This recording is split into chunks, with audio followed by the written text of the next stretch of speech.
Visualize your journey, recorded in the present tense, put it into a permanent form. If you persist in your efforts, you can achieve dream control.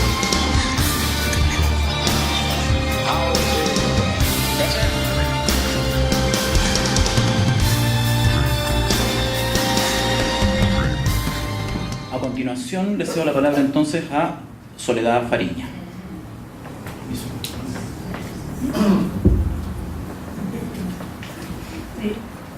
Al contrario de otros presentadores, yo no conocía este libro. Entonces, les voy a contar un poco la historia de mi encuentro con Raso y el desafío que me dio Cardani al proponerme como su presentadora.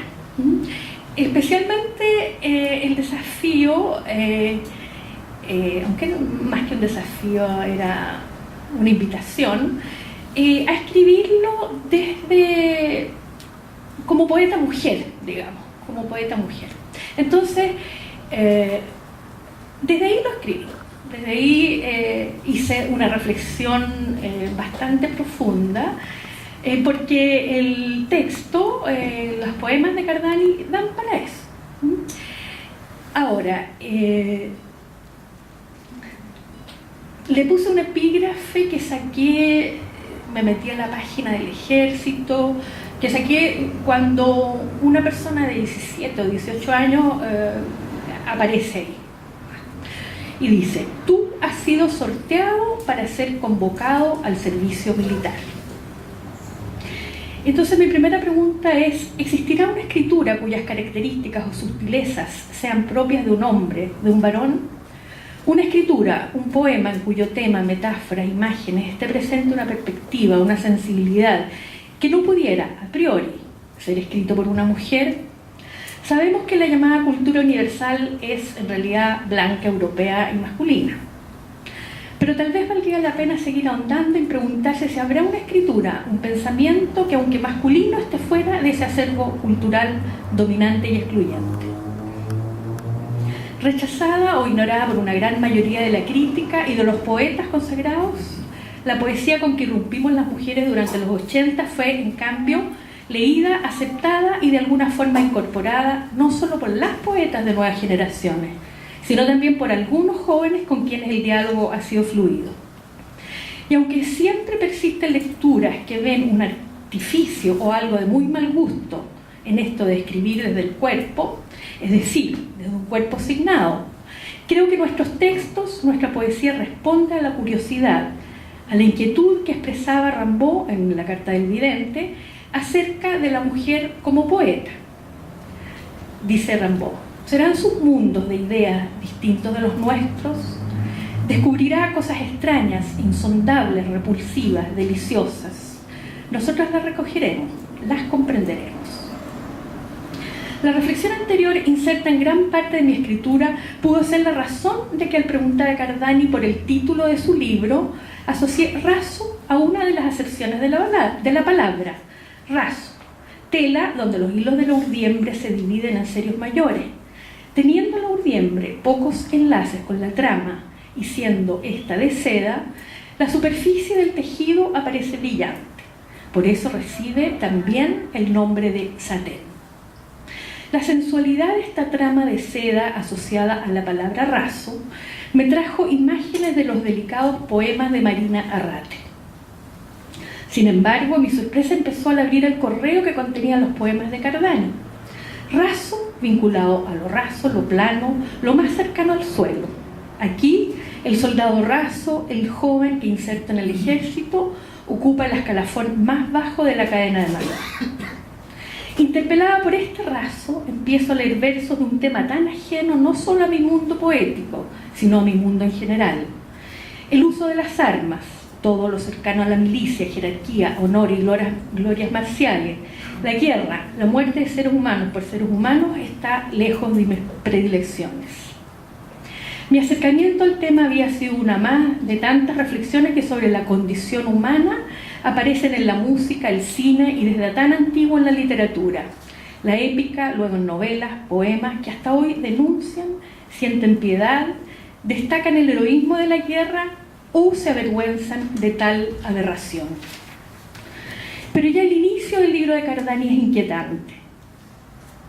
Si en algún terrible sueño fueras tú también marchando, es la cita de Wilfred Owen, uno de los poetas soldados de la Primera Guerra, en el segmento de su maravilloso y tremendo poema Dulce et decorum est, que finaliza así: si pudieras oír a cada tumbo la sangre vomitada por pulmones corrompidos de espuma, obsceno como el cáncer, amargo como pus, de viles llagas incurables en lenguas inocentes.